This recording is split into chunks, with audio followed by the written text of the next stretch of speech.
आप सभी को मेरा नमस्कार, प्रणाम। आज मैं यहाँ उपस्थित हूँ हमारे समय के बहुत चर्चित कवि अनिल हाथू जी की कविता को लेकर।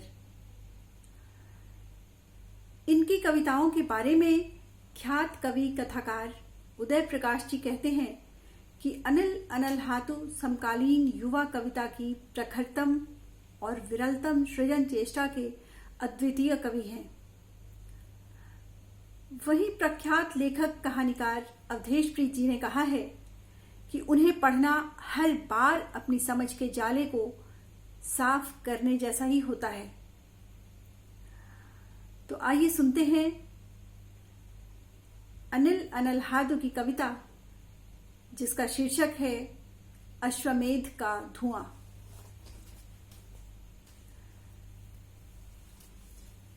हम अपने अपने हिस्से का दुख झेलने को अभिशप्त हैं। हम अपने अपने हिस्से का दुख झेलने को अभिशप्त हैं कि मनुष्य पैदा ही होता है मौत के उबाऊ निरर्थक इंतजार के लिए।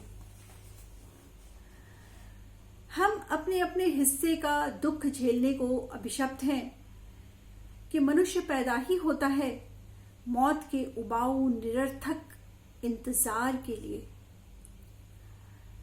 बुद्ध के पहले और बाद में भी जब समय एक चक्र की तरह अशोक के स्तंभ में चिपका हुआ था, मनुष्य वहीं रहा। बुद्ध के पहले और बाद में भी जब समय एक चक्र की तरह अशोक के स्तंभ में चिपका हुआ था, मनुष्य वहीं रहा।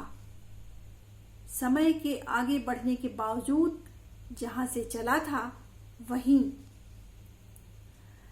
और इस तरह वह पूरी सभ्यता घूम रही एक वक्र चक्रीय पथ पर, और इस तरह यह पूरी सभ्यता घूम रही एक वक्र चक्रीय पथ पर पिछले 6000 सालों से। और यह कि एक विश्व विजेता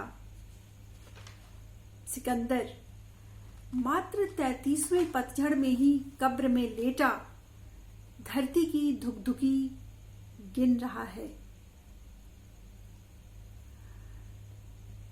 तुम्हारा यह महत धर्म, गर्व और अहंकार और ये मोटे मोटे धर्म ग्रंथ तथा भारी भरकम पोथियां भी तुम्हें मृत्यु के आने की खबर देने में बेखबर हैं।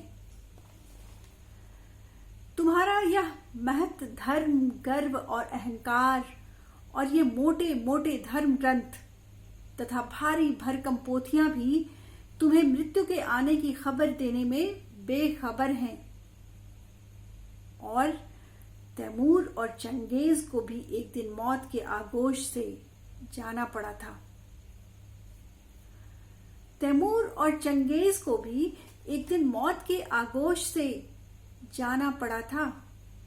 और इसलिए मैं अपने शब्दों में चीखता हूं, और इसलिए मैं अपने शब्दों में चीखता हूं कि इतिहास के सतीत्व की आड़ में इस शताब्दी का सबसे बड़ा छिनरछप मत खेलो। गर्जे कि तुम्हें मालूम हो कि आदमी नामक जंतु को भी भूख लगती है। गर्जे कि तुम्हें मालूम हो कि आदमी नामक जंतु को भी भूख लगती है, जिसके खेतों को प्यास लगती है और जिसे मॉनसून की मासूम बूंदें ही बुझा सकती हैं। तुम्हारे सोम और अश्वमेध यज्ञ का धुआं इन अभागों के श्रम को जला ही सकता है। तुम्हारे सोम और अश्वमेध यज्ञ का धुआं इन अभागों के श्रम को जला ही सकता है। किसी भटके हुए बादल के चंद टुकड़ों को लाने में वह सर्वथा असमर्थ है।